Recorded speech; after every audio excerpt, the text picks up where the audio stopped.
Hi സുന്ദരീസ്, usually celebrities skin കെയറും അതേപോലെ തന്നെ makeup ഒക്കെ ലോഞ്ച് ചെയ്യുമ്പോൾ കൂടുതലും ഹൈ പ്രൈസ് റേഞ്ചിലാണ് ഉണ്ടാവാറുള്ളത്. പക്ഷേ കൃതി സെനന്റെ ഈ ഒരു ഹൈഫൻ ബ്രാൻഡ് നോക്കുകയാണെങ്കിൽ അത്യാവശ്യം അഫോർഡബിൾ റേഞ്ചിലാണ് ഉള്ളത്. നമ്മൾ കുറെ പ്രോഡക്ട്സ് റിവ്യൂ ചെയ്തിട്ടുണ്ട് ഓൾറെഡി. കുറച്ചും കൂടി പ്രോഡക്ട്സ് ഞാൻ റിവ്യൂ പറയാട്ടോ. അപ്പൊ ഫസ്റ്റ് വൺ നോക്കുകയാണെങ്കിൽ ഹൈഫന്റെ ഈ ഒരു പെപ്റ്റൈഡ് കോക്ടെയിൽ സിറം അടിപൊളിയാണ്. എനിക്ക് ഒരു ഇൻസ്റ്റന്റ്ലി തന്നെ ഒരു ഗ്ലോ കാണാൻ പറ്റാറുണ്ട്. അതുപോലെ തന്നെ റെഗുലർ യൂസിൽ നമുക്ക് നല്ലൊരു റിസൾട്ട് കാണാൻ പറ്റുന്ന ഒന്നാണ് കേട്ടോ. അടുത്ത വന്നിട്ട് ഗോൾഡൻ ആർ ഗ്ലോ സിറം. ഇതും അതെ, ഇൻസ്റ്റന്റ്ലി നമുക്ക് ആ ഒരു ഗ്ലോ കാണാൻ സാധിക്കും. എന്നിരുന്നാലും ഇൻഗ്രീഡിയൻസും മറ്റു കാര്യങ്ങൾ വെച്ച് നോക്കുമ്പോൾ ഇത് മസ്റ്റ് ഹാവ് ആയിട്ട് എനിക്ക് തോന്നുന്നില്ല. എന്നാലും നല്ല പ്രോഡക്റ്റ് തന്നെയാണ് കേട്ടോ. അടുത്ത വന്നിട്ട് ഇത് ഡബിൾ ഷോട്ട് റേഡിയൻസ് ലിഫ്റ്റ് ആണ്. ഇത് കാണുമ്പോൾ നമുക്ക് അറിയാം ഇങ്ങനെ ഡിഫറെന്റ് ആയിട്ടാണ് വരുന്നത്. ഇങ്ങനെ ഷെയ്ക്ക് ചെയ്യണം കേട്ടോ. ഒരു ഓയിൽ ബേസ്ഡും അതുപോലെ തന്നെ സിറം ബേസ്ഡ് ആണ്. അതുകൊണ്ടാണ് ഇങ്ങനെ ഡിഫറെന്റ് ആയിട്ട് നിൽക്കുന്നത്. ഷെയ്ക്ക് ചെയ്തിട്ട് വേണം നമുക്ക് യൂസ് ചെയ്യാൻ വേണ്ടിയിട്ട്. പക്ഷേ ഇത് കുറച്ച് ഹെവി ആയിട്ട് എനിക്ക് ഫീൽ ചെയ്തു. എസ്പെഷ്യലി ഓയിലി സ്കിന്നുള്ളവർക്ക് കുറച്ച് ഇങ്ങനെ ആ ഒരു ഒട്ടല് പോലെയുള്ളതായിട്ട് എനിക്ക് ഫീൽ ചെയ്തു. പിന്നെ അത് മാത്രമല്ല അങ്ങനെ ഒരു വലിയ റിസൾട്ട് എനിക്ക് അത്രയും കൂടെ ഫീൽ ചെയ്തില്ല. അടുത്ത വന്നിട്ട് റെറ്റിനാൽ സിറം ആണ് കേട്ടോ. റെറ്റിനാൽ നമുക്ക് ഇങ്ങനത്തെ അഫോർഡബിൾ റേറ്റിൽ അങ്ങനെ നമുക്ക് കാണാൻ പറ്റാറില്ല.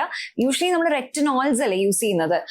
ഇതെനിക്ക് നല്ലോണം ഇഷ്ടപ്പെട്ടു കേട്ടോ. നമ്മൾ 30s ആണെങ്കിൽ ഡെഫിനറ്റ്ലി നമുക്ക് റെറ്റിനാളൊക്കെ യൂസ് ചെയ്യുന്ന നല്ലത്. ഇതിന്റെ പെർസെന്റേജ് ഒക്കെ വളരെ കുറവാണ്. നമുക്ക് ഇങ്ങനെ മേടിച്ച് യൂസ് ചെയ്യാവുന്ന ഒരു പെർസെന്റേജ് തന്നെയാണ് ഉള്ളത്. അടുത്ത വന്നിട്ട് ബാരിയർ ക്രീം ആണ്. അത് സെറമൈഡ്സ് ഉള്ളതാണ് കേട്ടോ. ഇത് നമുക്ക് രണ്ട് തരത്തിലും വരുന്നുണ്ട്. ഡ്രൈ സ്കിന്നിന് വേണ്ടിയിട്ട് വരുന്നുണ്ട്, ഓയിലി സ്കിന്നിന് വേണ്ടിയിട്ട് വരുന്നുണ്ട്. അടിപൊളിയാണ്. എന്തായാലും ട്രൈ ചെയ്ത് നോക്കൂ. സെറമൈഡ്സ് ഉള്ള മോയ്സ്ചറൈസേഴ്സ് എനിക്ക് പൊതുവെ തന്നെ നല്ല ഇഷ്ടമാണ്. അടുത്ത വന്നിട്ട് സൺസ്ക്രീൻ ആണ്. രണ്ട് സൺസ്ക്രീൻസ് ഉണ്ട്. ഇത് ഓൾ ഐ നീഡ് സൺസ്ക്രീൻ. ഇത് SPF 50 PA++++. ഇത് നല്ലതാണ് കേട്ടോ. വൈറ്റ് കാസ്റ്റ് ഒന്നുമില്ല, പെട്ടെന്ന് ബ്ലെൻഡ് ചെയ്യാം. ഇത് വന്നിട്ട് മിനറൽ സൺസ്ക്രീൻ ആണ്. മിനറൽ സൺസ്ക്രീൻസ് പൊതുവെ തന്നെ നമുക്ക് ഇഷ്ടപ്പെടാൻ ഇച്ചിരി പാടാണ്. ആ ഒരു വൈറ്റ് കാസ്റ്റും കാര്യങ്ങളൊക്കെ ഉണ്ടാവും. അതിൽ വെച്ച് നോക്കുമ്പോഴും ഇത് ഇത്ര നല്ലതല്ല കേട്ടോ. നെക്സ്റ്റ് വന്ന് നോക്കുകയാണെങ്കിൽ vitamin infuse peptide Dewey prep. ഇത് മേക്കപ്പിനൊക്കെ മുമ്പായിട്ട് ആ ഒരു ഗ്ലോയ്ക്ക് വേണ്ടിയിട്ടുള്ളതാണ്. മസ്റ്റ് ഹാവ് ഒന്നും അല്ല കേട്ടോ. എനിക്ക് അങ്ങനെ വലിയ ഒരു ഗ്ലോ ഒക്കെ ഉണ്ട്. പക്ഷെ ഇത് നമുക്ക് ഇല്ലാണ്ടും കാര്യങ്ങളോടും ഇപ്പൊ വേണമെന്നില്ല. ഓക്കെ, പിന്നെ ലാസ്റ്റ് ആൻഡ് ഫൈനൽ വൺ എന്ന് പറയുന്നത് ലിപ് ബാം ആണ്. ഇതെല്ലാവരും എനിക്ക് തോന്നി യൂസ് ചെയ്തിട്ടുള്ളതാവും.